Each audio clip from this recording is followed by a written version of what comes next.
Chapter 9: A Two-Person Encounter. A Case for Fighting Part E. Fighting without fighting.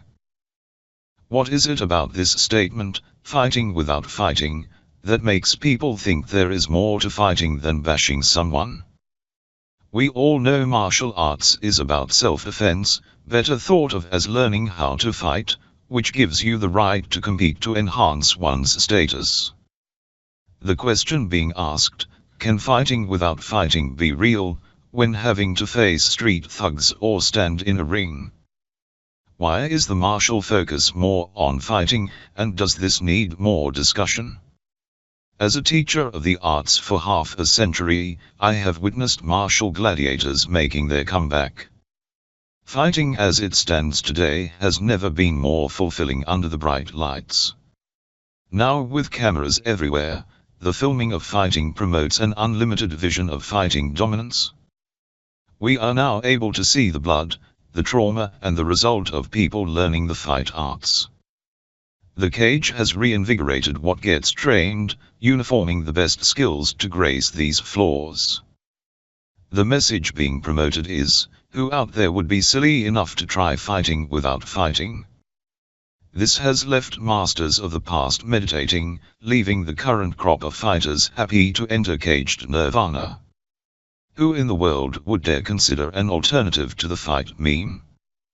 The discussion that follows should leave suspicion at the fore, as there may be a way to operationalize the statement beyond the vows of gladiatorial rings. The ideal is now open for discussion. What are the implications of accepting the statement as real? Firstly, its meaning lacks clarity and depth. Secondly, it is used as a throwaway statement when negotiating peace between countries. Fighting without fighting is more akin to putting a physical or mental barrier between aggressors. It could be as simple as closing a door in a person's face, stalling the approach, or sitting poker-faced, so to speak. Another approach that breaks tradition: just go and learn to be an assassin. I think this idea is interesting in that you can interfere with people's lives from a distance, and not get a black eye. Then there is the more human approach captured by the movie Enter the Dragon, emphasizing and staging the concept fighting without fighting.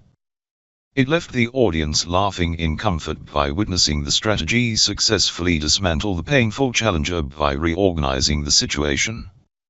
It is best to take note of the process, starting with a query suggesting that more space to fight would be better. The scene captured how easily led he was, eagerly hopping into that small boat in the middle of the ocean, expecting a successful fight that prematurely sank with joy into the ocean. I am sure the viewer would have liked to witness more pain and injury to be delivered to an overzealous artist. Foolishness backed by disrespect was the theme of the scene, and it should be uncovered. In this case, it was not by a physical fight. A fight is based on a belief that you are better. To knowingly fight someone better than you is very unlikely in the real world.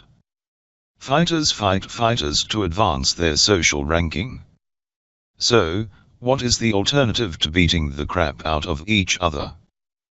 The answer cannot be rocket science.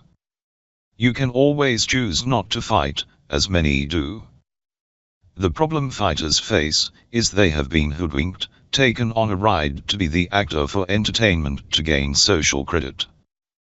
The blockbuster moves that drive the fight mind into the real world of competition begins at a very early age, where the benefit of a win validates the rise in social standing. We are born to be thinking machines, with an insatiable appetite for knowledge, easily programmed into being human robots ready to act on command to battle for designated prizes. I do not think anyone is going to disagree with a fight if it is fair and reasonable under certain rule. Just as a reminder for myself to look further, I like watching magic to see deception at work. It is a reminder we are vulnerable to other people's deceptions. Again, we see, but it does not mean we can see the truth. We are all subject to a huge array of blind spots, captured by the 97% of the world we miss, probably the secrets held back by the gods. The burden to uncover truth is immense, but we still enjoy buying into merchandised promises, a deception that you can have a better life. Now it is time to unwrap the statement further, to make fighting without fighting useful as a tool to silence aggression. The idea has been used often when negotiating international peace deals, where the costs related to battle are extreme, thus allowing for cheaper alternatives to be explored first. It is great to know the concept is useful, but I seldom hear martial artists wanting to talk and negotiate their way out of a fight. It is usually the opposite. The value placed on peaceful outcomes is low compared to the social prize of winning the physical fight. I can't imagine a person who has trained for years, with a hard-fought fighting reputation, refusing a fight. It is not a question to fight or not to fight. It is decided by not losing your peace support.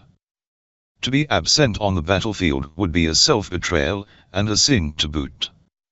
To be that non-confrontationist would be unrealistic and humiliating, given that you have trained to be that armored vehicle ready to blow them off their feet. Standing there with your 6 guns loaded and the sun behind your head saying to the prosecutor, "There will be no duel today." In the fight world this will not cut it. In martial arts the use of negotiations is to increase tensions, not peace. To present a desire to fight is a warning to onlookers, to avoid backing out. This is to reinforce public opinion that favors aggression as the arbiter of the disagreement. It is a test where the public wants to know the answer of who will win. The current treatise of martial thought is to fight, uncovering the strong to override the weak, exposing the best military hardware available. Fighting as an obsession is clear to see. Martial artists spend a good part of their life polishing their swords, and developing better battle strategies ready for defensive reactivity. I can say I felt like a firecracker, primed to explode against the smallest fight request. Even when sleeping, I fought against unimaginable enemies, certainly not impressing my wife with my extended battlefields that woke up the night.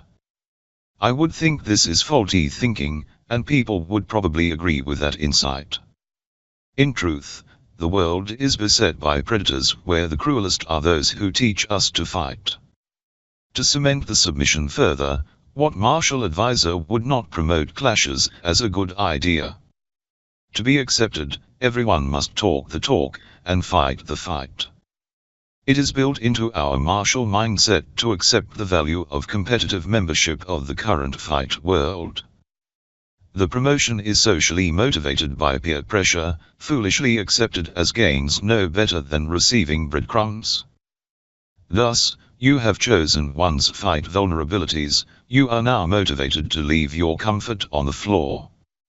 Not to forget how peer pressure makes every competitive interaction a huge wind-up to fight shadows. Even though a fight is truly a waste of energy and nonsense, there is always social capital to be gained for one's participation. The resulting fights are not comparable to a life-saving survival situation that extends far beyond any competitive arena. Most assaults occur in isolation, avoiding social rulings. Fighting the good fight is all about social credibility, confirming your obsessions do not go unnoticed. Even the worst street fight assures social attention. Fighting is more about coming out into public view, displaying shiny guns ablazing, proving you can pop any can away into the distance, while amazing onlookers. Just imagine staying hidden and singing like a diva in front of your bathroom mirror. Where are your social likes for doing that? Fighting shadows may stoke the hero, but its social value is wasted.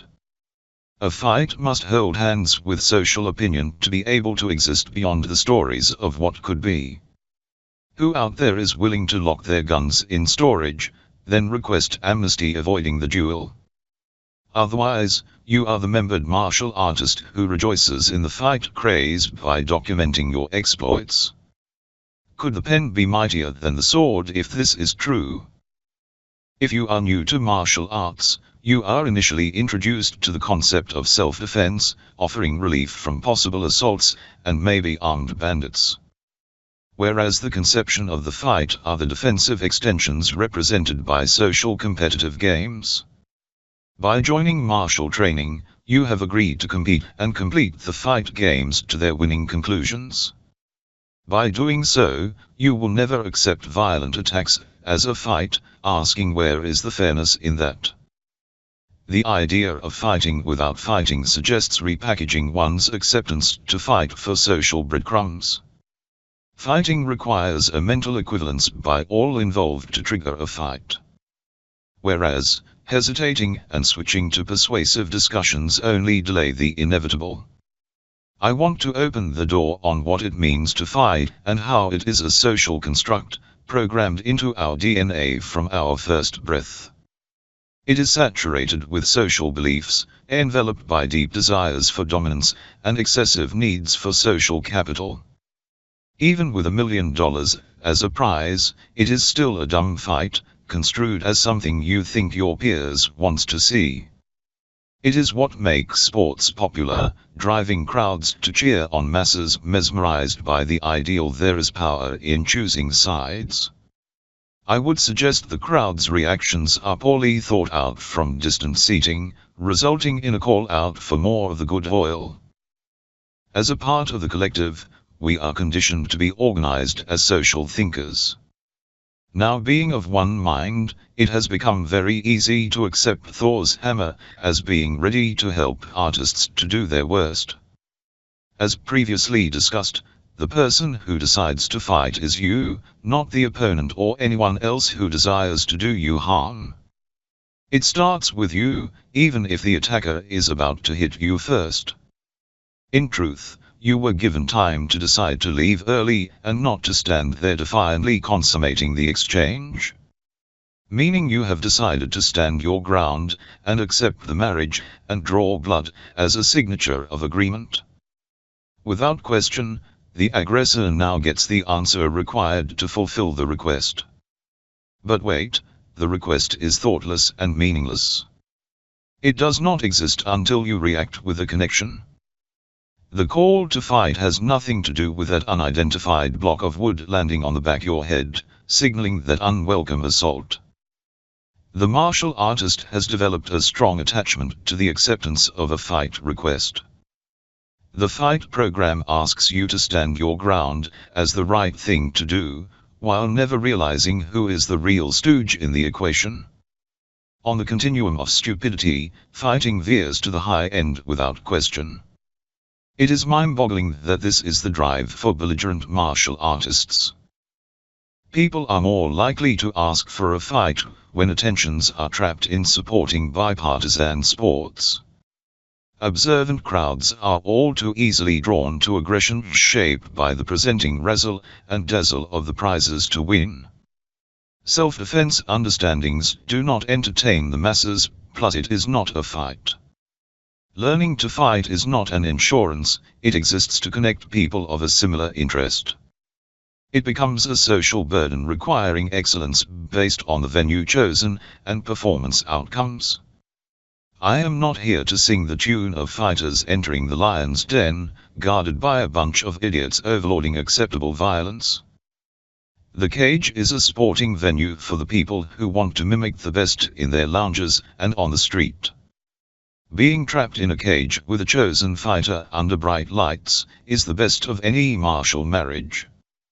Like attracts like, knowing this partnership must withstand the test of the ultimate embrace. As expected, the marriage has its flaws of its own making, needing time to reconcile the divorce that follows. Let's get back to sharp blades and lumps of wood that people like to use to strike at opportune times. Approaches like these are not envisaged by ring consummations that trigger guns a-blazing, inflicting harm by rule while attending to public opinion. Uncalled for life threats also incorporate favored fight skills for defense without the mental constraints of social rule. So, What must you expect in fighting arenas? Much the same, more training and more fights. It's based on our social desire to fight, a mental event that must be called out that requests like-minded people to comply. It is a dumb social meme we react to with little thought. A person calls you out in public to fight, immediately suppresses your defensive reasoning, giving the aggressor the lead to roll you under public lights. So, who is the stooge in the equation wanting to play games? Everything is based on our upbringing that developed the all-important social construction that connects people to the acceptance of a fight request. Fighting without fighting is counter to fulfilling your social duty. Society is the mechanism that turns mental rubbish into fool's gold, driving people to accept the games as a confirmation of unity. How dare you counter the highlights of a fight by your smarts to ignore the public's hypnotic effects? The fighter's mindset is a bloody mess, confused with advice, dazzled by bright lights, beset by anxieties, plus a good dose of unrealized fears of being bullied. The prospect of a win is a social promotion, an illusion molded into a set of promises for more successes to come. Just pick on the little guy, and everything will work fine. Maybe. Tough training only confirms that you are ready to take the beating. Martial artists act more like a cult by accepting the vision of leaders, by publicly defending personal choices to make the fight the best under select rules. This contrasts my young martial days, where I could only think of street warfare and mob rule. Interactions with thuggery ruined my vision of a perfect fight. Untamed aggressors seldom work alone but still ask you to stand there and take your dues. Having awareness of chase downs and ambushes in all settings make the journey to the ring much harder. The two-person agreement does not befit the trap of a multiple attack let loose with all its weapons. The multiple assault either ends up flat on the ground or an early disappearance into the night for anonymity. Much of the discussion about fighting involves loyalty based on submission. Whereas real-world battlefields will outstrip fighting order, commanding chaos that educates quick solutions plus bragging rights. In some cases, it is better to outrun the onslaught, countering the sanity of playing a better game. The acceptance of harsh realities will drive you to find the path of least resistance through sponsored aggression promoted by people in the fight game. Fighting without fighting is a frame of mind that is not privy to other people's requests and your acceptance of improving fighting outcomes. When faced with a fight, do you really see the problem that stands in front of you? If you do, you have accepted the social trap.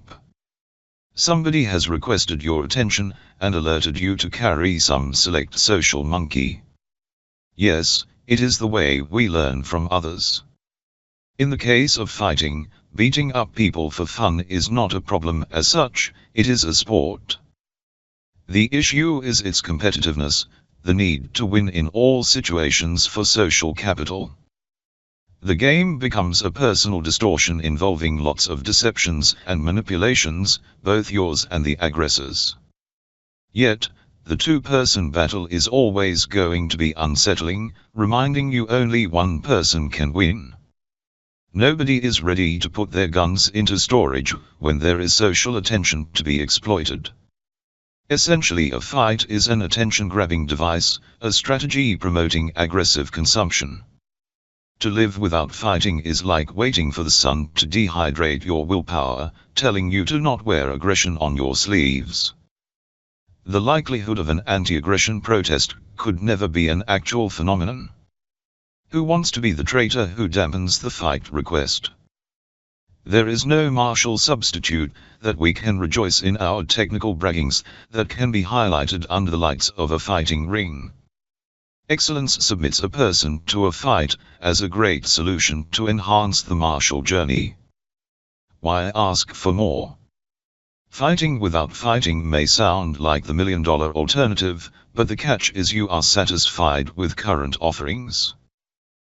We are all aware martial winnings are well documented, but there are few recordings of how to step aside, while supporting fools to continue the fight course. One such a side view was captured by the movie Enter the Dragon, where we viewed the approach of aggression was moved promptly to better pastures, the boat that was sunk by children.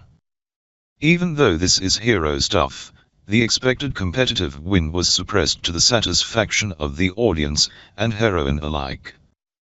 The screen documentation is enlightening, and yet idiots still stand their ground, desperately wanting a win. Simply, enjoyable outcomes do not triumph over programmed brute force. This is where the understanding ends for martial pundits, as the fight conversation takes over all their senses until a submission is achieved. The lack of willpower to avert a fight is not a programmed smart reaction. The request to fight is not a command you must commit to, it is an opening for an infinite number of energy-saving alternatives that needs your wanting. Most of your fears of losing is a product of being late when catching your own bus, now standing there accepting the social fight. You may have been better off being run over by your own bus, knowing you could be soon grounded in a headlock, carrying the aggressor's monkey, so to speak. Your stories are not worth telling, thus harming your clear thinking and choices. The answers you seek are found by acting early to distance yourself from prophecy. I am happy to use the words stupid and idiot in these discussions, as we are susceptible to bias and distortions mangling the truth.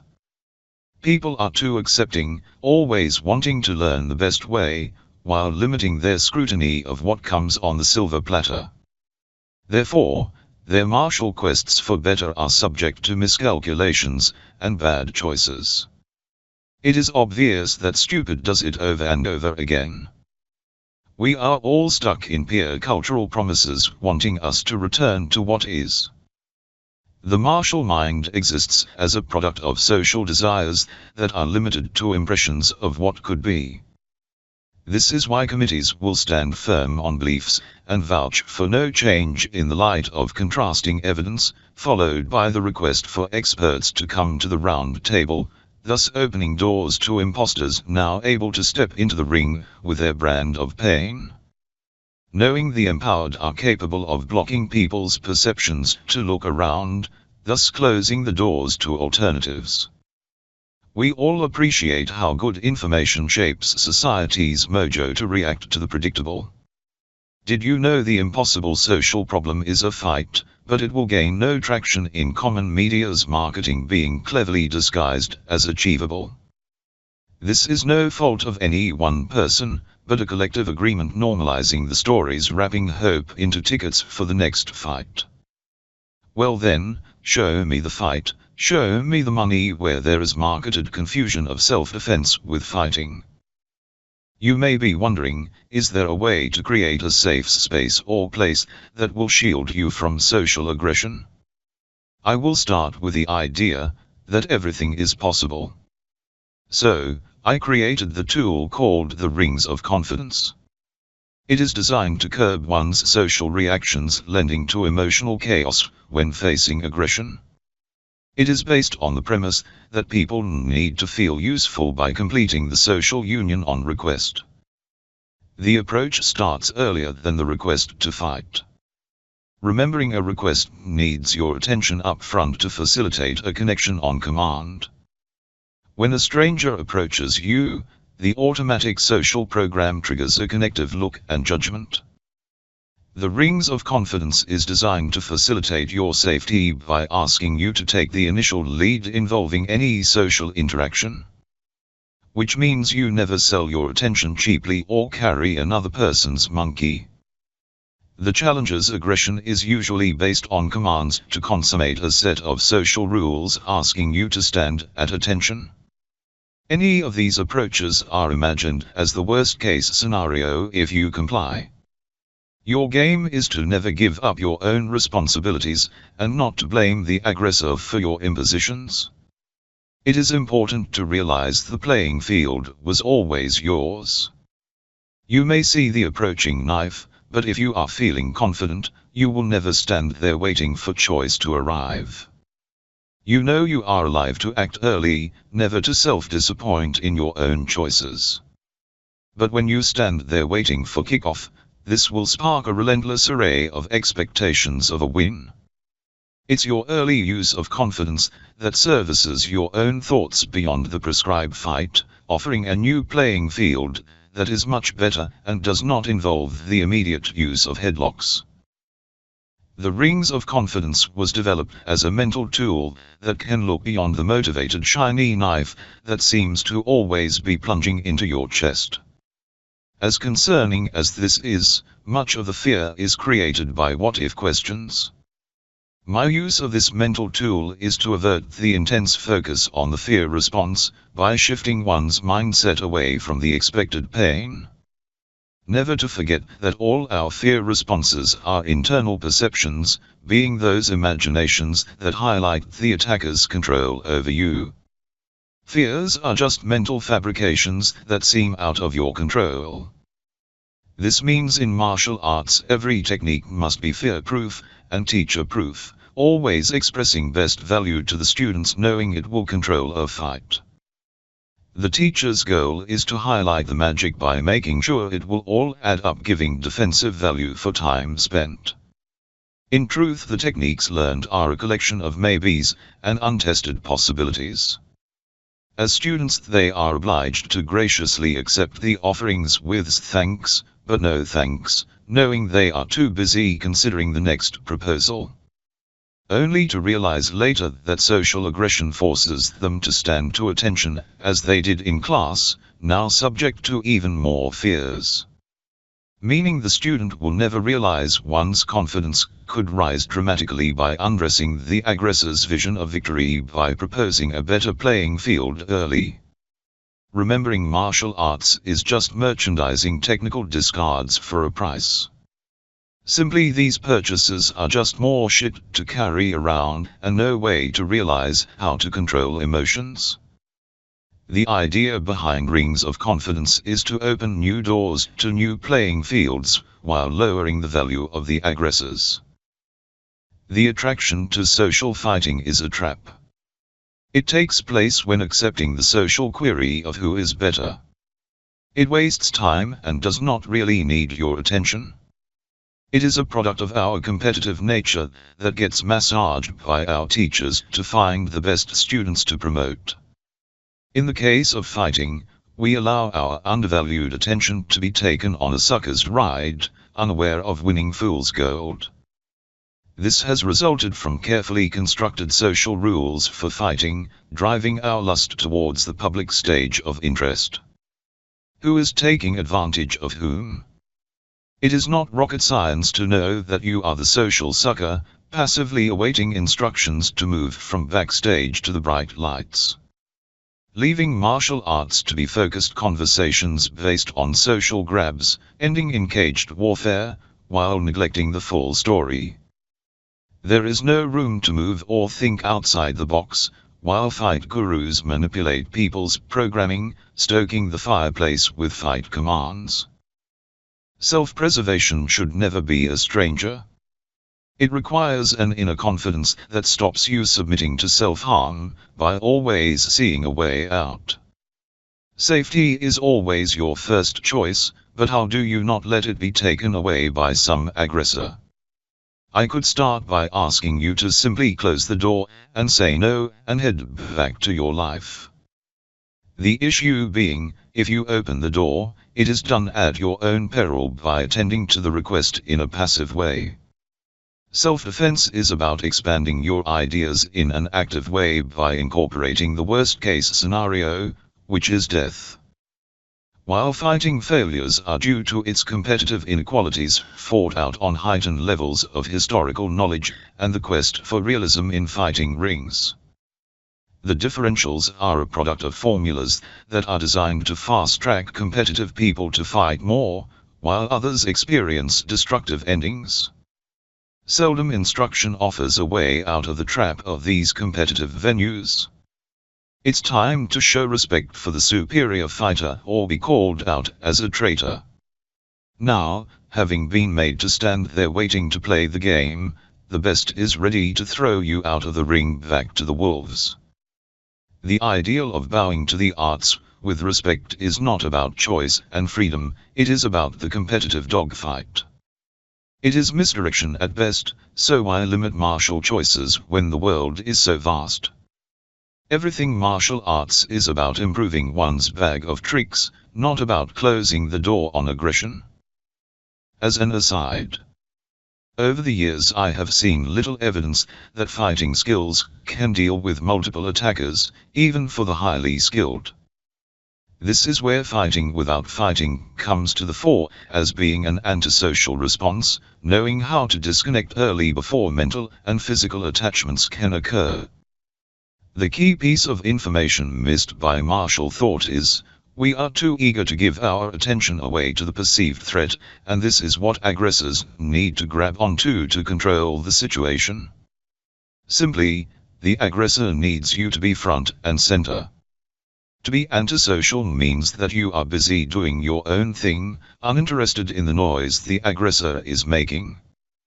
In this frame of mind, there is little the aggressor can do to steal your attention. Everything flows faster without hesitation, allowing you to change pace, facilitating the social disconnect. It is the social construct of competition that stops you moving freely, asking you to stand your ground.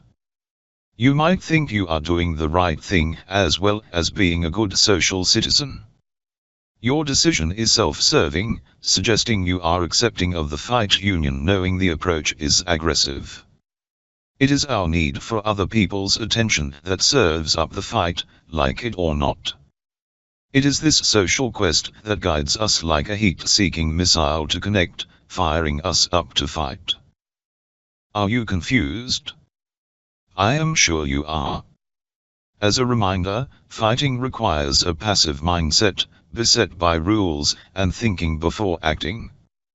Simply you have planned the fight long before taking part. My foresight is you are going to fight no matter what. You have decided to plant your feet firmly on the ground, preparing for that moment when all hell breaks loose. The path of least resistance runs counter for the person who can only see the immediacy of the aggressive attack. I am sure they will miss the fun of choosing alternatives based on moving away from the presenting aggression. There is a lot more to gain when acting early than being caught on the end of a punch and taken down. Self-defense pundits are a little more accepting of alternatives, knowing their imagined scenarios do not need the ground to tap out. So, what has to change? Not much, just there is now a greater aversion to winning every encounter. Think about it, you have trained martial arts to be the ultimate weapon, how could you not dream up smashing the aggressor? It is in the martial artist's DNA to persuade one's self-defense into a fight by knocking somebody's head off. Training is the origins of your need to accept or request a fight. So, why pretend you do not want to fight when standing there still, when you are fully connected mentally? The duel has already begun deep inside of you, leaving nothing left to discuss, but to advance the connection to laminate both into a fight. MMA is one of the best sports to build fighting belligerence by processing people's imaginations to an ultimate submission. Decades have passed, I still see the passive warrior requesting a no-nonsense fight. You can hear discussions on training floors by seeing overzealous trainers focusing on sharpening the fight knife. These assertions have left people feeling informed but unaware of ways out of a fight. The martial environment has set the stage, selling safety as a fight. The assumption is that fighting has outwitted the knife attack by creating a blood-soaked floor as a blend of martial ecstasy. It has become hard to comprehend the accident of being caught in a fight that is not of your making. The only solution is to wake up in the morning to train harder, preparing for the next bout. You know you are left carrying the social monkey, leaving the traditionalists looking a little silly discussing origins of style. You could also ask why you offer thanks for the invite into the cage. I would think going to lunch is far more appealing than a fight. How could a broken arm needing time to heal be accepted as a successful way to avert the next fight? Where is the joy in saying, maybe next time? To me, a fight is boring to say the least, while heroes want to fight at your expense for social capital. My aim is to leave the fight in its holster by inviting people to play a different game. My social connections are meant to be a new beginning on a different playing field, with mutual outcomes. The evolution of these relationships is based on offerings to make the motive to fight mutual, but distant when triggering activation. Do not be mistaken, the fight is not for sale, the changes are nothing but a catalyst to improve outcomes. My motives to be active in the decision-making process is to inform the aggressor that the time and place is not right. Society is all about grabbing people's attention to play games, but not with me. Considering that the social response is about self-fulfillment, a reaction that becomes final, allowing martial thoughts to take people down the rabbit hole for another fight.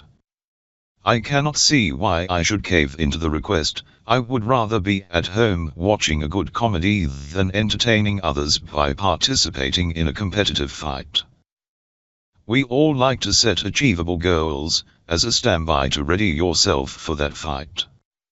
Sports can draw people together into mindless pursuits to build unsinkable ships that seldom get launched. No matter where you stand in the crowd or in the cage, the best will win. The decision to stand alone will be far from the social rhetoric of acceptance. Whereas skills learned will help you roll around in some embrace, sparking conversations about who is the best. This means the station where you caught the train still serves you and others well. Just because you got on the fight bus does not mean the train has stopped operating. For the people that have learned how to fight, the supporting social systems are designed to make you feel safe and accepted, such that the ring stands as a testament of attention that will suit starry-eyed followers. It is not about feeling guilty when your head gets knocked off making up those numbers charting the social forces that credit the promoters. For peace-loving people, the appeal for fighting is an unreasonable proposition. It is considered the insanity reserved for wars. There seems to be different fight strategies to live by, one involving the physical fight, and the other is the ability to move opinions to a bipartisan stance claiming peace. The important point is both strategies are accessible to all. The righteous mind always wants to move your attention needle to a narrowed focus, presenting arguments legitimizing the fight for better pastures. These are the people believing there is good for all if you agree to fight, aiming to stop you questioning the delusions backing the views relating to peace. They are happy to say, do whatever you want, as long as it is not in my back garden, or else. Society is always one step away from a fight. It is the crazy politics surrounding the ideals of fighting, confusing peace with war. These views come from the same coin, separated by a knife's edge in our societies. People want validation by enlisting aggressive choices to satisfy personal comforts. This means they sit ready to fight from their lounge rooms, needing to confirm the value of their chosen representatives. The motive to take a bipartisan stance is to eliminate dissenters in their minds. This means a fight determines what is right. Again, not to be confused with self-defense, knowing comfort can be lost due to imagined violence beyond one's control. The point being our focus becomes the driver of fights into forums of division promoted as games, allowing select participants to do the dirty work to confirm one's viewpoints. Fighting is always about division, that is submitting non-believers. Once the social thugs grab your attention, you are naturally obliged to fight. Society sits on a fight meme that activates a person's passive reactor to fight for idiotic reasons. This means there is never a clear picture in mind of why you accepted the fight contract, even though the program between your ears is continually being updated and being reinforced since you were very young. This is the social blanket that covers all responses, representing a lifetime of cards to play with in the hope of a win. On reflection, the mutual agreement bears no love for fighting, but has the potential to deliver social credit. So, who is it that decided to pay the ransom? Why give the person the time of the day, when you are wary of their intentions? Not to forget, unsavory people can act more normal than good people. To create independence from a social connection, I start with informing the person early that I am too busy, and need to move on, please wait. This urgency of my response is in line with the application of an active mindset. This is a great way to release yourself from the bonds of your social responsibility of connection. But is it rude enough to stimulate a fight? No. It is a simple, blunt request for a full stop, informing the aggressor to wait, getting them to reassess their intentions. There is no reason you cannot invite them to change the venue at some better time. You are asserting the social ideal of respecting one's personal space. It is the other side of society that is all about freedoms and privacy. It is your right to be busy at any time. It tells people they have to wait for their turn to gain your attention. This is not some new and untried response, it is used by many people every day to offload the social monkey like at work. It occurs in real time, so it is great at handling unexpected requests. It leaves the inquirer standing, looking for a clever comeback, but it is all too late. The important thing is, your busy must remain as being busy as long as you are honest in your response. Meaning you really must be busy to get the right response from the aggressor. From my point of view, why do you go and knock on someone else's door? By having no connection means you do not have to spend time carving out a response. If a response is requested, use softening agents like, please wait, I am busy, I will be with you in a moment, call me tomorrow, I will first get you a drink, and so on. Firstly, the comeback does not answer any questions. Secondly, the aggressor's approach is slowed to a halt, requiring a mental reload. At the same time, your actions maintain momentum, never to stand there needing to respond in kind. You have already moved on, with no hesitation, so to speak. It is important to understand the active mindset can never stand there thinking for the other person. So, communications are directed to further requests, queries, and instructions. I understand that you are interested in fighting, please take a seat and wait. Again, there is no attempt to stand there and talk. Okay, when the situation is intense, everything moves and talks faster. It is important to note the fight request asks you to stand still, forcing you to reflect and consider. Whereas your busy response asks you to find another place and time to deal with the threat. Simply, this is not the right moment to be fighting. It is crucial to never use submissive comments in defense. If anything, praise the aggressor's strengths and offer ways to enhance them, making their fight great again. The idea of backing the rings of confidence is not to look down on anyone as being less. Your drive is to never leave the door open for the aggressor by making you the patsy. You are determined to never give away your attention by spending time judging your opponent. You stay alert by not letting your conditioned social memes take over the interaction. My motto is, be antisocial and frustrate the uninvited. In my world, fighting is always nonsense, and nobody wants to fight me unless they think they can win. So, the active mindset sees the aggressor as holding all the cards for a win, but your actions create a new problem to solve by indicating it is not the right place and time to complete the deal. To me, life is amazing, but ridiculous. Who wants to stand behind the 8 ball and be slammed down? This is essentially what a passive mindset does, suppressing alertness for a set of rules to support the takedown. It is like people running in front of a moving bus and wonder what went wrong. Such smarts are common in the fight world, and people cannot believe how stupidity can grace respected fighting rings. I will let you sort out the reasons on your own time. Conversely, the idea of fighting without fighting leaves a similar taste in fighters' minds, as they are not looking for ways to negotiate a way out of a request. Fighters are subject to mental anchors that lock onto competitive insights to rein in dissenters. Life is meant to attract others, social games based on hide and seek. A confrontation is how one person seeks another to do battle. Then there are the smart people hiding their deceptions, and the rest is an open book. Not forgetting the ignorance of the ruled world appearing as transparent as mud by emphasizing the offense. Followed by the consular charms of officials beset by their soft approaches asking parties to respond to camouflaged vulnerabilities of true intent.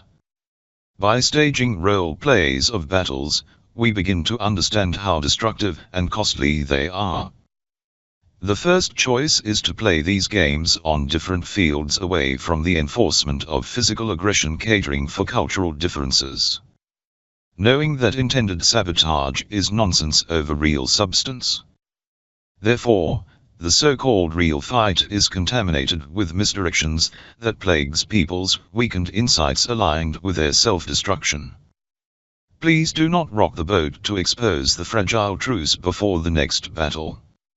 It is best to know when you are being dragged into the social trap. A fight is a passive act that adds aggression to a social interaction that demands control over the opponent's resistance. A fighter's attention is never complete unless there is an exposure of the other person's flaws. As a result, fighters are willing to fire off baseless social memes as a warning to fortify imagined winnings. This is why trained fighters demand respect from mediocrity, supporting the ridiculous. The cost of one's rise in position in the collective is generally sullied by our inner imposter. So, the way of martial arts is all about deception, having selected out the good bits by decontaminating style for selfish glory.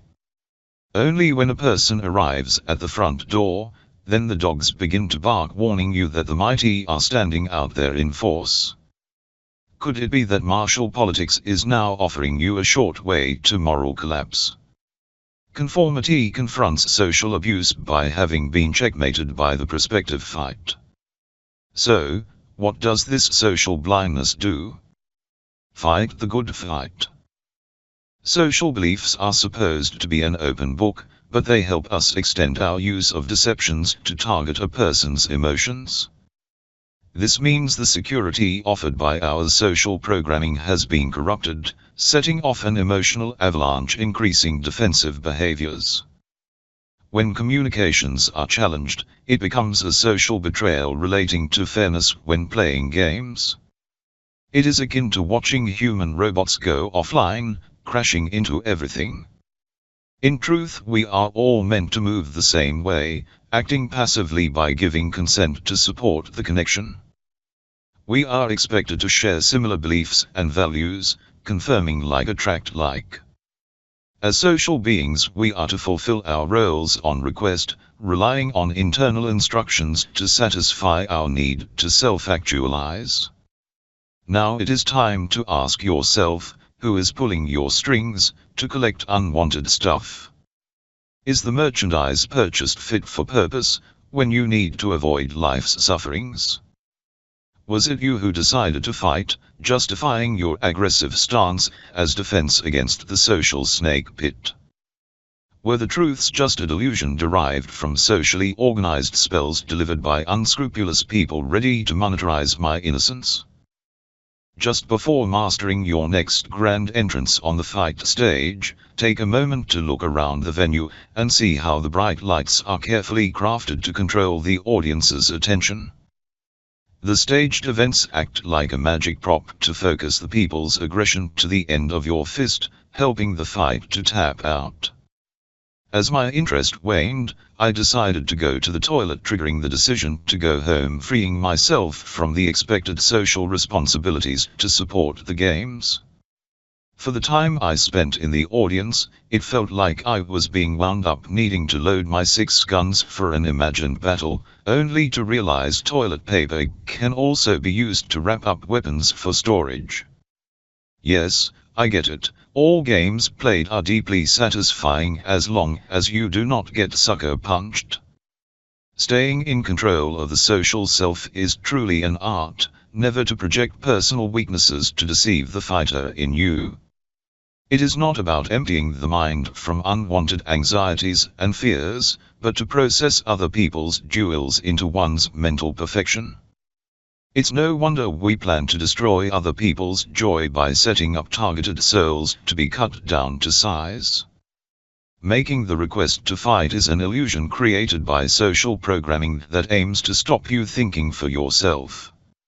It is really the wicked side to our social upbringing that preserves our internal persuasions to burn hot and dive fast like a fly on warm shit. Nothing is meant to be forever. We are only temporary to satisfy somebody else's vision of stage play. Your inner sensations are not spiritual, but the voice of the inner master, not your monster. It is the body's AI, a refinement of a lifetime of experiences that is communicated to your consciousness as a voice guide. It is an integral part of our social experience, best used under extreme stress. The voice guide is seldom welcome and is left jostling for attention with impunity, having to adhere to rubbery social rules and moral values. It is no wonder people say one thing and do another. In less stressed situations, the voice overrides feelings to do good, driving people to do things that make no sense. One devilish appeal the inner voice uses is to tell you life could be better, adding to unwanted anxieties and fears. Influencers are quick to take advantage of people's inadequacies and prosper with the art of offering a better deal. These inner gremlins are easily suppressed by a good story of hope, supervised by some supreme being capable of dictating life-saving insights. The idea of having to face an unruly inner voice stands in contrast to self-control and discipline. Like it or not, the inner imposter is integral to all your decisions. You are susceptible to the master's strategic viewpoints as a mental filter aiming to demystify the tragedy of martial delusions. Again, the image you see in the mirror still talks back at you, ready to remind you of your imperfections. The message delivered becomes your inner hell, warning you that everything is not right out there. So, who is it that stands by you, telling you to stand and fight for breadcrumbs? Who is it that asks you to carry the burden of defeat? Who told you, no pain, no gain? So, why ignore the warnings, and choose the expected social way, accepting bright lights and all? It comes back to the passive mindset that is too willing to ignore inner truths by proceeding with wishful thinking, running the gauntlet of social fulfillment.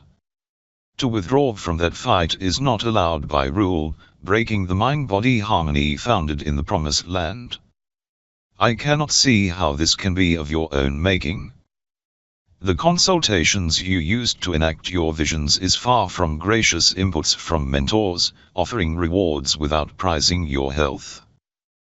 To counter the negative side of the inner voice is to be antisocial, by synchronizing feelings with real-time desires by staying busy. The aim for sanity is to do your own thing without interference. Sinking those outside influences that are too quick to say you are not good enough. Your reply will be, "That is fine, I am busy, and I will get back to you shortly." Again, life is but a story, and realism does not start with a verbal opinion. This means the social self must always act passively, starting with strategic thoughts that can dismiss spiritual dreams, resulting in expected nightmares of inadequacies. It sets up those inner statements based on social fairness and positive outcomes. Not to realize the good thoughts are but inner persuasions, suppressing your real-time awareness by shrinking one's focus to an illusory outcome. It is this mental yoga that sacrifices one's freedoms by selling your attention cheaply to mental manipulations. This is easily identified by your needs to confirm your presence with your peers. It is this social stubbornness that stalls access to the survival response, setting up the cruel traps enlisting conditioned plays supporting social games. The social experience is by design always finalized by inner constructions. It is that moment when you are on stage smiling with deceit acting like a sharp instrument ready to strip away safety for the fantasy of securing a fight. Now focused on expecting social credits, the audience says fight, fight, fight. Finally, you are the star on stage, blasting away and rolling for glory to get what? Attention. That is the ultimate prize. To the onlookers it is just another fight to look at and criticize. People do not owe you anything more than a moment's attention by watching your demise. In truth, the fight is the best way to hide the fraud inside of you. It takes real courage to disconnect from social pressures to fight and then design your own secure path in life. We like to blame those inner gremlins that ruin your access to mental freedoms from social influences. This always has been the battle of the ages, needing something extra to suppress the stupid in us that traps us into a fight. I sense this information is beginning to drive one's impressions back into social submissions, accepting the status quo. Life can be tolerated if you do not rock the boat. So, get on the bus and smile enthusiastically to passers-by to gain a glimpse of social capital. This means the fight game survives on your refusal to be yourself, by participating in a beautiful lie that you exist to be that better fighter. It is all a marriage of convenience with some perks. The outer voice of reason shadows all inner warnings of unwanted attentions, long before the survival hormones take over. The socially organized statements we all follow push us forward towards the final virtue. While the inner imposter acts early by requesting you to change direction with conscious convenience, it is the social programming that suppresses the first responder. Even though the inner voice is given a moment, the passive mind steamrolls concerns by a stronger need to connect with social propositions. The idea of fighting without fighting cannot be serviced at the right time, as conditioned martial truths dominate the brain's social translations as a priority. So, the clarity offered by one's inner AI is lost because you are unable to articulate consciously the value backed by staying busy. This means nothing is more important to you than what you are doing right now, before the social request can take hold. First things first, I am busy, and you can wait. Understandably, we are all able to articulate urgency to any task you are attending when you have given it your full attention. Sorry, please do not talk to me, I am landing a plane right now. It is only when the active mind switches to social thoughts that we drown ourselves in word salads requesting solutions to other people's problems. It is like students waiting for another assignment. Life is overwritten by our acceptance of social logic, a conditioned version of a good citizen. This means accepting absolutes like good and evil and black and white as explanations. It is these social perfections that anchor our artistic deviance to one focus. Have you ever asked why we want to engage with aggression? If not, could this be a sign of weakness? You have trained hard, and now the powers of Thor's hammer are on your side. How has this made life different? There is something in the air that attracts you to the fight. It is really a flash in the pan that can leave you with long-term scars. It has become a mess that will cost you a lot. We want to live long and prosper, and yet we play the short game like you are needing another hit at the casino. Your past reflections do little to stop you playing on. There are limits to one's thoughts, seldom considering the path of least resistance. We are more driven to an escalation of aggression rather than a non-confrontational ending. The way we expand our vision is by focusing on highly complex tasks like fighting. Our minds seldom move across the horizon, thus missing the bigger picture that could change everything. Life is a series of single snapshots, focal impressions doing nothing more than aiming an arrow at a select target. As a contrast, the long game cannot allow the mind to stand still, always scanning the horizon for a path of least resistance, making life safer.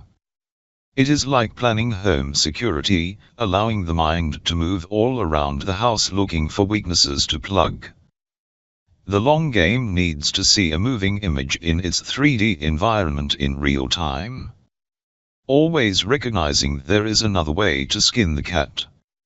It is like driving a car, you do not plan to start and stop every few seconds. You view the horizon for a clear and continuous path ahead to a safe destination unhindered. The long game uses real-time gameplay that does not end in a win. This is why I like multiple attack games, to remind people that it has nothing to do with a win. So, what if you plan to punch someone's nose? Then you are playing the short game. The environment is not yours to choose like a ring, it is your awareness that it is an unfolding journey, with a continuous set of challenges that drive you forward through safe spaces until you reach your desired destination. In contrast, the short game captures your interest on the immediate issues that stand before you, never to let go. A mental grab is as good as a social grab, as good as a physical grab, together holding you to account for a job well done. There is nothing to tell you it is okay to go to the toilet, and then go home. We are told it's all about shooting the arrow into the red dot that will allow you to enjoy life's offerings. You may agree to disagree with these viewpoints, rest assured people will still be planning for the short game to win a fight. Are you ready for your duel? Have you learned to calm your mind? Let's push a little harder by adding a death card into the fight equation just to add some spice. I am sure one's nerves will be on edge when a sharp blade is about to penetrate your chest. Calm down, there are answers. I will start with a story, so take a seat and you will feel better. What is never clear about the value of stories is we entrust our safety in mentors, by visualizing impossible problems being solved by half-baked explanations. The deposit of words gains traction when we accept the imagined gains as truths, now satisfied with bags full, having been motivated to defend a viable proposition. The mental trap is to never realize the described truth is a fabrication, unable to be actualized as that knife descending into your chest. At that moment, it does not exist. The story is a strategy to mesmerize the unsuspecting, waiting for you to give away your attention to waste time solving the impossible problem. Simply, we like stories to substitute truths. As stories go, there is no immediate evidence except a what-if statement. I hope you get the point. Life's visions are an illusion perpetrated by good people trying to help. As with my viewpoints, it is just another attempt to help people reassess their positions on some arbitrary continuum of reality. Just because you got 10 out of 10 in some test, means nothing in the real world, unless you accept the story that backs the test. The good story is a fabrication, not a truth. The truth is not a hero returning from a war with a story, it is the evidence we cannot fathom that makes it a good story. Perfection is built on lies perpetrated by judgment, a prefabricated viewpoint for people to measure and accept the proposition. As fighting goes, it is still the battle that is built on the premise where the outcome becomes an ultimate truth. Yes, the winner is agreed upon, but the amount of luck and deceptions used usually go unchecked. We want stories to tell, and people that win fights are easy to sell as a defense against aggression. Yep, I am sitting on the toilet while waiting for my friend to finish his fight and tell a story. As stories go, they are important to socially minded people, even if it never captures the full truth about strengths and weaknesses relating to all involved. The value of a story goes a long way when considering a person's ignorance as the ultimate strike against losing. We are too smart for our own good, continuing to choose exaggerated solutions that are not real. Probably we can enlist God to help us clarify what really is. Everything we sell is constructed as a persuasion to move mass opinion to believe. A fight is true for that time and place, but struggles to be reflected upon unless marketed as important. The same person attempting to fight off multiple attackers finds the imagined platforms struggling for success. This should help us realize our impressions are manufactured for another person's gains, whereas the active mindset avoids conforming to another person's successes. Just remember, aggression is needed to justify that person's decisions. What is missed is that everything is helping us to clear paths of least resistance even when fighting. The truth about a story is that it locks the listener into a world that does not exist outside the bright lights of the promoters. Not to forget, our fears and anxieties mostly stem from accepting the suggested realities founded in those stories by freeing up worry space in the mind. Society is selling you crap, to say the least, and that is good, as it offers endless propositions, keeping the audience entertained and mesmerized and buying more and waiting for the next fight. The victim in the story is always you, sold on lies, while selling your attention cheaply to the closest bidder. So, is this bad? No. Here is the thing. People will always project their problems onto others as an excuse. Why? People know their bullshit will stick when backed by social rules. Meaning, the illusions will find continued support from the masses as long as they pay. Viewing the world on some multidimensional continuum seems impossible. To counter complexity, simplified models can help to connect some of the dots that make up what it means to fight. The journey of confirmations always attracts your attentions to get more from the fight relationship. In the case of having to fight, it must appear to solve problems of differences on the surface. We are ready to fortify our homes and stand in the doorway with a baseball bat primed to pound that unwelcome burglar. Until that day, we are ready to stand our ground long before the fight takes place, 6 guns loaded. There is a constant mental link to a fight meme supporting your current stance. You may also have considered shooting first to deter the intruders, but by law this is an assault. Only when you are attacked can you return fire, an eye for an eye, a response that is reasonable and proportional as a defense. It is interesting to note, a fight considers no exits, only a social connection that needs to cheat. At the preparatory stage you are only aware of your side of the story long before the alarms sound, triggering cameras and baseball bats swinging. While deciding to lock yourself and family in a safe room is the choice, the best solution is not to fight. This means the active mindset sees no aggression, freeing up resources to quickly adjust to differing terrains and changing directions, instantly avoiding all reasons to stop. It does not see fighting as a solution to win life's made-up games. The active drive is not held to attention, always actively moving forwards along a path of least resistance. There are no reasons to answer a social query, requiring you to connect to what could be disguised aggression. When your attention is given away, real-time information is lost. Thoughts driven by expectations are your blind spot for the ambush. The earlier the response, the better your chances to move in the right direction unhindered. There must be certain pleasures in leaving the slower responders behind when avoiding being eaten by hungry lions. The social rules relating to aggression cannot be right, knowing it is better to never give the aggressor the time of the day for easy pickings. Okay, if you stop to load your guns, hell has entered your mind.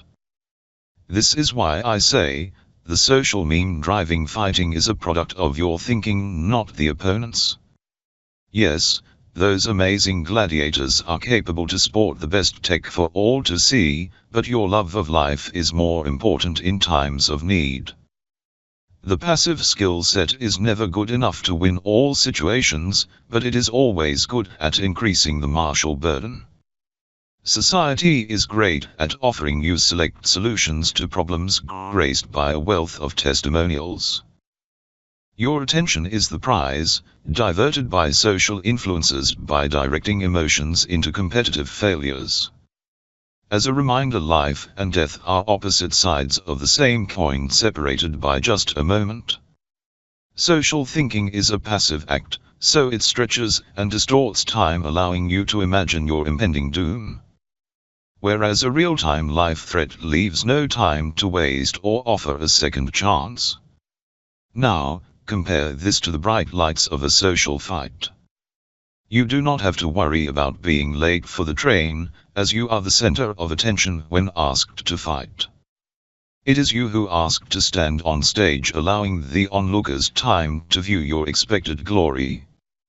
This certainly differs from survival, where the stage is nobody's business.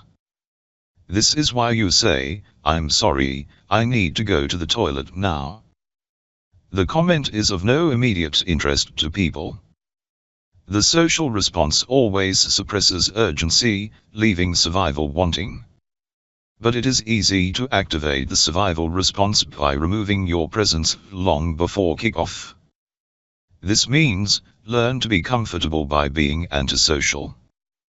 The value of these daring responses is to step off the social stones, immediately reinvigorating your vision to look around for alternatives to standing in the crowd. You could find yourself going home as the fight games play out. There is no battering ram knocking your front door down, allowing people to drag you back into the forum of the game as some criminal. You could ask, where is your team spirit? Just remember, the active mindset never carries another person's social monkey, knowing that soaking up the competitor's win confirms nothing in one's reality. Your actions are based on a state of mind for yourself, not some social game stealing your attention away for the price of a ticket. Are you still trying to figure out what it means to carry the social monkey? If you consider this comment a brain strain, I should think you are not alone. Simply, if you are going along with the crowd, you are carrying a social monkey. This is how the promoters direct your attention towards the bright lights of the arena. It is what drives you to stand still, while asking why me, when starting a fight, as the crowd fleeces your attention. Your stance is your confirmation that the monkey has been firmly placed on your back. The stage has been weaponized, and the audience is ready to reward you for your attendance. The onlookers can offer only a moment's support for your monkey, and they know there are other fighters to compete. You have trained hard and accepted the play as a way of giving back to answering the query of who is best. You may have started this journey by just looking at first, but it is a foot in the door to carry the martial monkey with ill intent. Whatever attracts your fancy, you are now mining the hill filled with gold. The social response packs a huge punch that would astonish an organ grinder's monkey. No one is a wrongdoer by having a passive mindset, it is just an attitude martial artists thrive on. It certainly strengthens the fight response by giving time to thought and planning. The issue here is it does not support the idea of fighting without fighting, which needs a different mindset that relies on an antisocial response. Meaning, no one can avoid a fight arriving at the front door in a social setting, it happens by rule. While the drive behind the active mindset removes you from the situation long before the social grab takes place. Such as, I see that you are here for a fight, please take a seat, I will be with you in a moment. It is important to note, no one is a loser until a fight is consummated and completed. The aim for the active approach is to not start the fight. Those feelings that you cannot avoid the fight comes from your social involvements expecting connection and mutuality. This is based on learned respects as the social construct that leverages our needs to play games, hopefully arriving at a win. I really would like to close the front door and disappear and never answer the aggressor's requests. Without a connection, the relationship cannot evolve. Simply, I do not want to be one of those fools that stand to attention on demand. I do not want to be present, allowing the aggression to pass you by. I am sorry, I am the cleaner, I will get the person you are wanting to speak to, is that okay? In the same breath you could offer a coffee too. The initial interaction never loses respect, offering everything, except a fight. You can even close a door, and catch a bus home, so to speak. What is left of the expected fight is one side has gone missing, and the other left standing there pondering. One has moved, and the other is standing there loaded. Never forget, aggression is a disrespect for another. The active mindset does not intend to disrespect anyone. So, when do you want to start the fight, now or wouldn't it be better over there? The passive mindset wants proof of superiority, wanting an immediate marriage of inconvenience. The expected dogfight always offers the aggressor a front row seat, valuing only the win. The active mindset aims are clear, always ready to move the overzealous aggressor to better pastures, those places where there are no distractions that could interfere with the expected outcomes. As an example, I would think we would have more room to fight on the beach, is that okay? When your thoughts are considerate, you can move the fight on with ease, offering more valued alternatives. Now, what do you see when you look at a fighter? How convincing is the projected aggression? I am sure you will be standing there for way too long measuring, allowing the connection to evolve into a fight. Just remember, the threat of a cage is not the fight, it only occurs when you stand under the bright lights. A fight requires an equivalence of intent, like two gunslingers facing off angling for the best position. Timing is everything, so clear the decks for the fight. When aggression equalizes, a fight can take place. Now, standing under the bright lights, and having agreed to fight, I am sure you know the trouble you are in and the way out. It is time for truth, finding out if you are punching above your station. Whatever you take away from the experience will sadly be based on somebody else's point of view. We start hopeful about our similarities before finding out about our differences. A fight is really a curse, a social trap taught to suckers by fraudulent mentors whining about you not wanting to fight. Are you the social lamb awaiting the slaughter? You know the feared knife attack is absolute, but you intend to wait for something to happen. In truth, nothing happens until you decide to attack the knife, as martial propaganda drives you to the fight. Even when the aggressor is bigger, better and faster, the question asked about winning does not drive reality. The so-called training scenarios do nothing to ease your fears, leaving you dumbfounded. Now, I want to ask you, Why did you decide to stand there considering an array of nonsensical solutions, when there are exits all around you? What value do you place on that bag of stuff that exists in your head relating to fighting?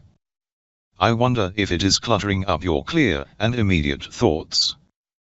Are you the next social misfit who wants to dominate the social stage? If so, only a select part of your brain is active, focusing you on the obsession with winning the next fight. This leaves a large part of the brain dormant, as it is based on antisocial behavior, better known as self-efficacy. As conformity goes, I do not think anybody has the right to push another person's fear buttons, pressuring them to kowtow to fight publicly. The independent part of the brain likes to remove itself from conformity, as it finds no value in social drives. Whereas the social brain acts passively and quickly locks onto preemptive conditioned beliefs, reacting blindly to blast good people across the floor into failure. Yet we drive cars with clarity and safety, maneuvering through difficult traffic without a scratch. The driving mind is not subject to social tampering, thus open to see the path of least resistance ahead, never having a need to consummate aggression to dominate the road. When the drive is for freedom, the best drivers avoid accidents with ease. Whereas the passive mind desires dominance, thus becoming the aggressive driver, wanting you to stop so they can bash your head in or worse. Social people are always on a warpath, and do not take kindly to people who appear to lack ambition. The socially deprived think they are smarter than the rest, and deserve respect or a fight. One word can explain it all: mediocrity. Are you buying tickets for the next fight? If so, you have chosen to mix with fighters to feel the love. It highlights your ambition as a fighter. Your choice satisfies your strategic drives and disciplines your training to impress others by confirming your lead. What is there not to like about dominating the playing fields and winning in small town halls? You have it all, as there are no problems when facing your next fight. As good as this sounds, the checks and balances appear real as a perfect fit. Happy, you are now protected by your beliefs, and the problems have been solved. The monkey appears to have loosened its grip as well as it feels lighter. Your answers are now ready to become the problems you expect others to solve like you. The strategy is simple: if you think you can win, learn to fight and train hard. Not to forget, arrogance is your calling card, while confidence tends to project your passive outlook on courage to fight right. Your chosen social responses are aggression in disguise, driving your actions to prove your worth for attention. Thus, mediocrity returns to the fore, and your hard work was meant to regulate discomforts and discords. Fighting without fighting is to take advantage of the aggressor's Achilles heel. Firstly, you must consider fighting as nonsense. Secondly, never lose sight of yourself.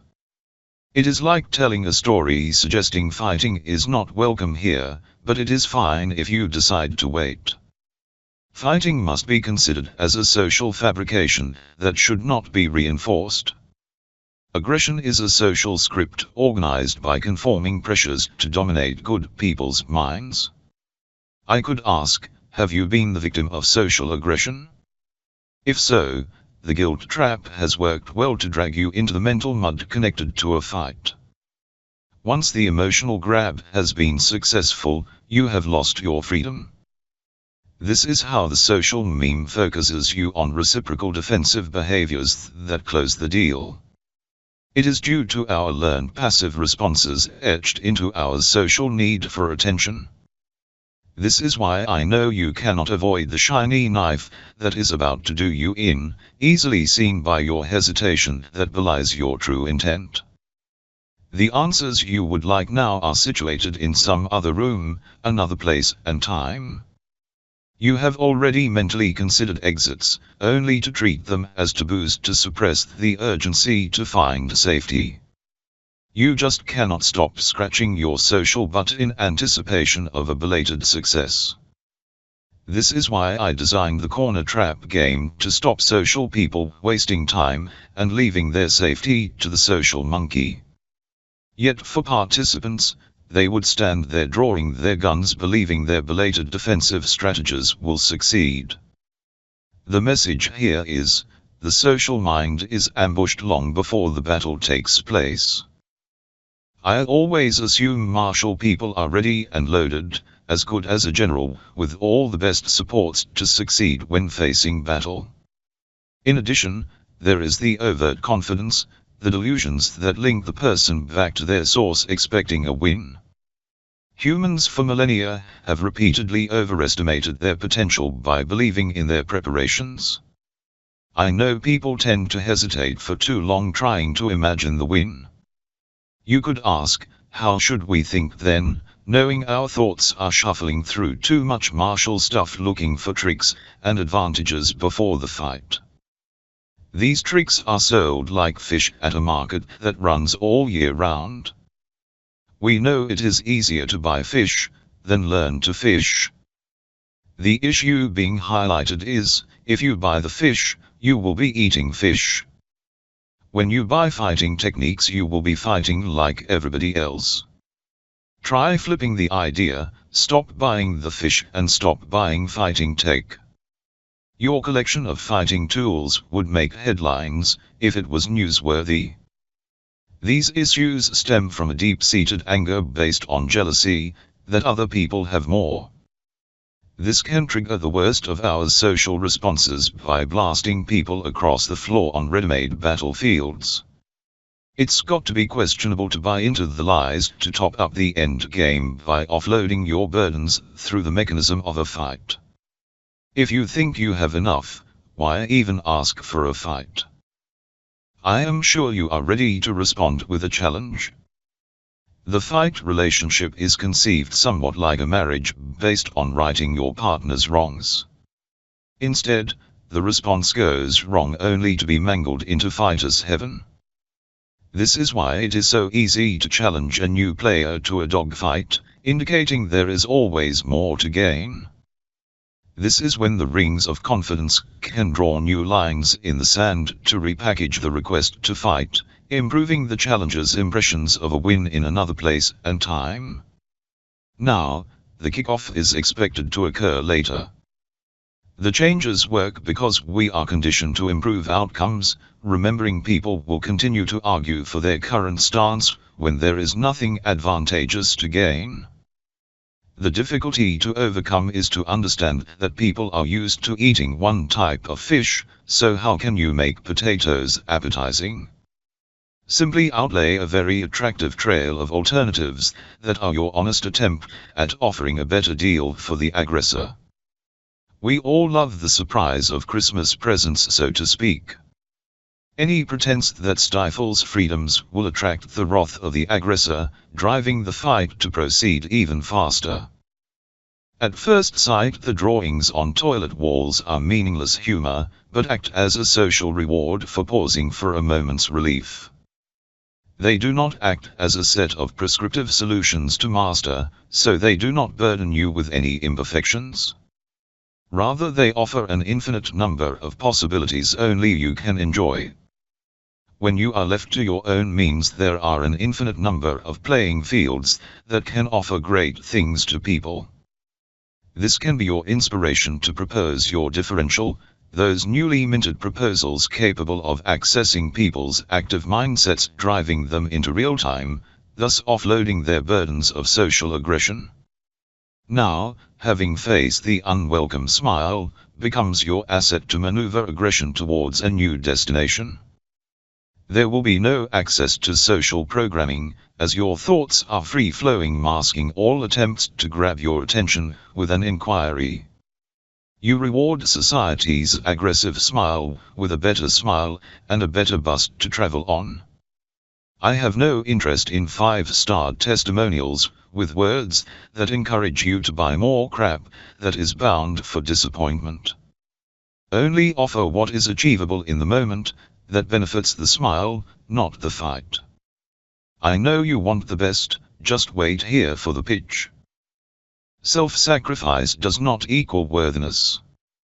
We soon forget who is supposed to be more important in our life's equations, when the fight has completed its course. We expect the tough guy's image to grace the pavements, while pretense overrides the original performance. The problem is, we desire merit, thus, being those stupid ways to promote people's shortcomings for the long run. The person who won, has got to be the best, but for how long? The mind is imprisoned by our delusions of grandeur, inside the imagined world that began on victimhood and social torture. Do not mention the inner pain, those internal mental conflicts. Who was it that introduced you to that terrible ingrate holding the absolute knife that is about to attack your fears? Your social therapy was to learn to fight to write your story, happy to bloody the pages by fighting for breadcrumbs. The mental trap of training hard has become your chains of servitude to the architects of the fight response. Who is it that finds the worst enemy to contend with, then arrives answering it with more fish in the bag? It is those social administrators who move congregations towards sporting solutions to mesmerize the public to sell gladiatorial differences. How to manage your own personal version of a fight. Firstly, your vision of a fight is not for sale. Secondly, the short game loses its shine for the long game of freedom and safety. The short game wins public attention hands down, making a fight a fight.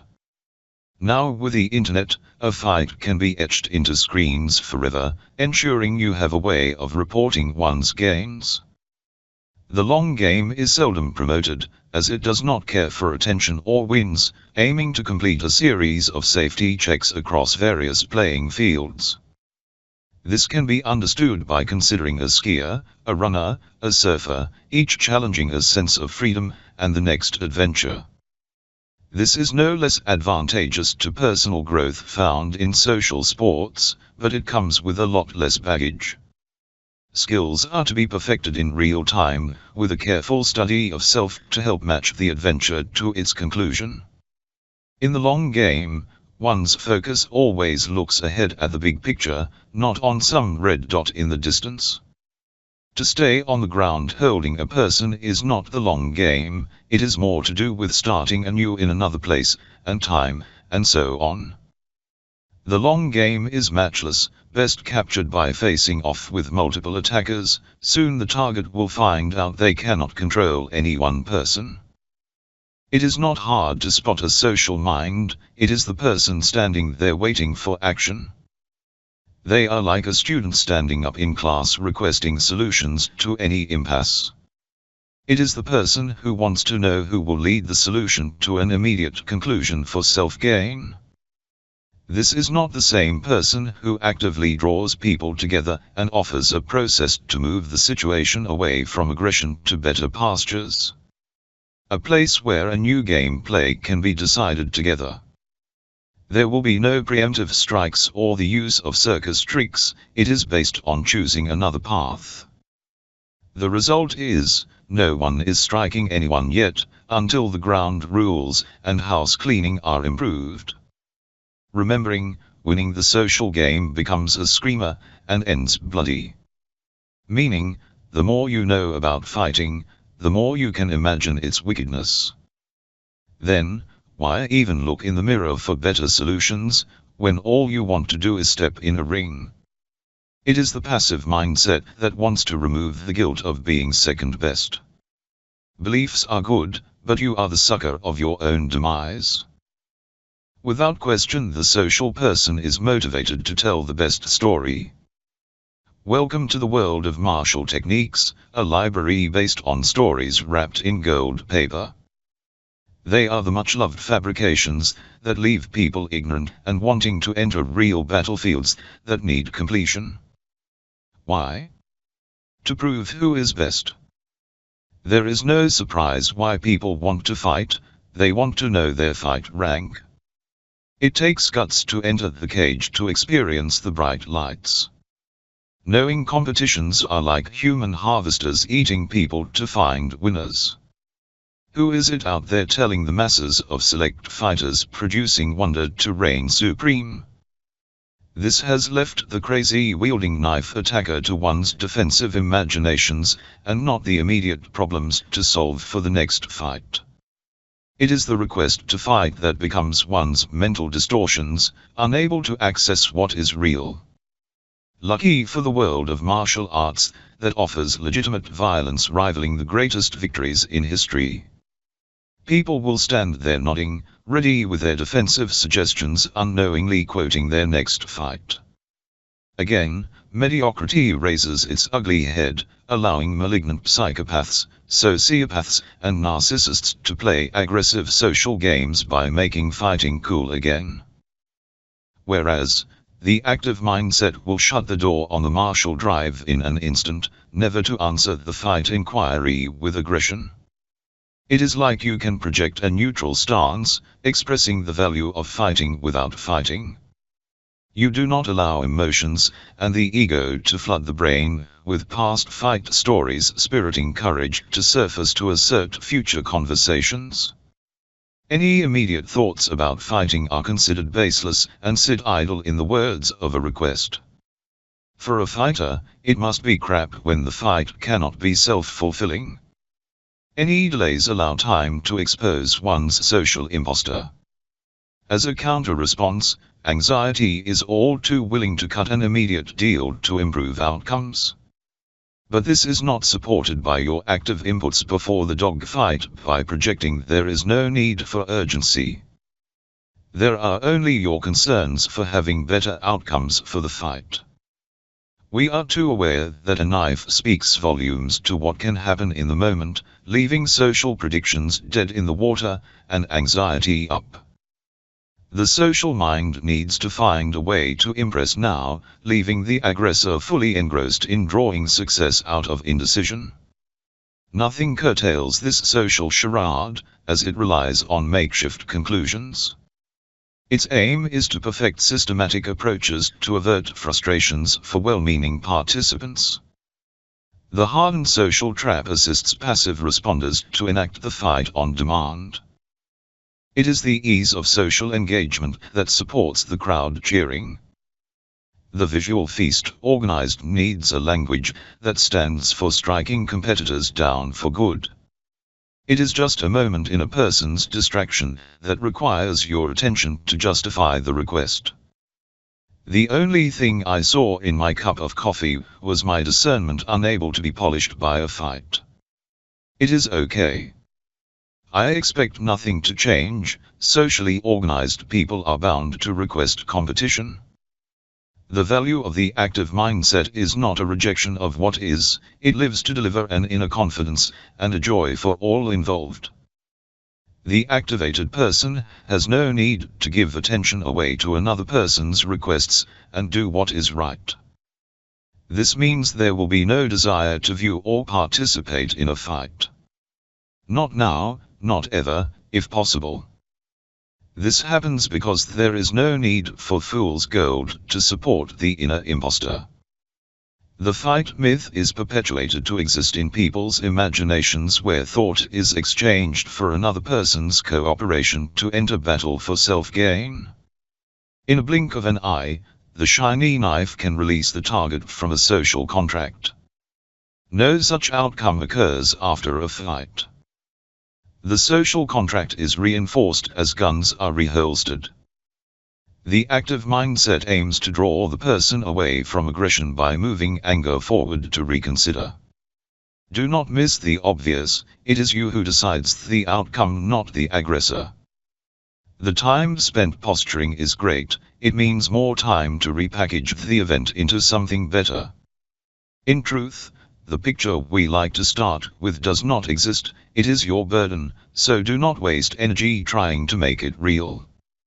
If you do, you have let the world pass you by.